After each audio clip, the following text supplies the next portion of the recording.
പൂജപ്പുരയിൽ ഉണ്ണിമുകുന്ദൻ ഉദ്ഘാടനം ചെയ്ത ഒരു സലൂൺ എടുത്തിരുന്ന ആളാണ്. ഒരു ദിവസം ഞാൻ അവിടെയുള്ള നമ്മൾ ഈ പറഞ്ഞ പോലെ ഫേഷ്യൽ ഹെയർ കട്ടൊക്കെ അവിടെയാണ് ചെയ്യുന്നത്. ഒരു ദിവസം പറഞ്ഞപ്പോൾ ഞാൻ പറഞ്ഞു ഇങ്ങനെ ഒരു ഷോർട്ട് ഫിലിമിൻ്റെ അതിൻ്റെ പ്ലാനിങ് തിരക്കിൽ നമുക്കൊന്നും വേഷമില്ലേ എന്ന് ചോദിച്ചു.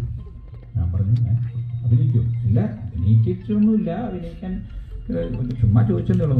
ഞാൻ 2 ദിവസം കഴിയുമ്പോൾ ഞാൻ പറഞ്ഞു ഓടണം പറ്റുമോ എന്ന് ചോദിച്ചു. വേറെ ഒന്നുമില്ല, അഭിനയമൊന്നുമില്ല, ഓട്ടം മാത്രമേ ഉള്ളൂ. അപ്പോൾ ഹസ്ബൻഡിൻ്റെ അടുത്ത് ചോദിച്ചിട്ട് പറയാമെന്ന് പറഞ്ഞു. ഹസ്ബൻഡ് കാത്തിരിക്കാൻ ഒന്ന് ഓടിക്കാൻ വേണ്ടിയിട്ട്. അപ്പോൾ പുള്ളി അങ്ങനെ ഓടിക്കാൻ വേണ്ടിയിട്ട് കുറേ ഓടി.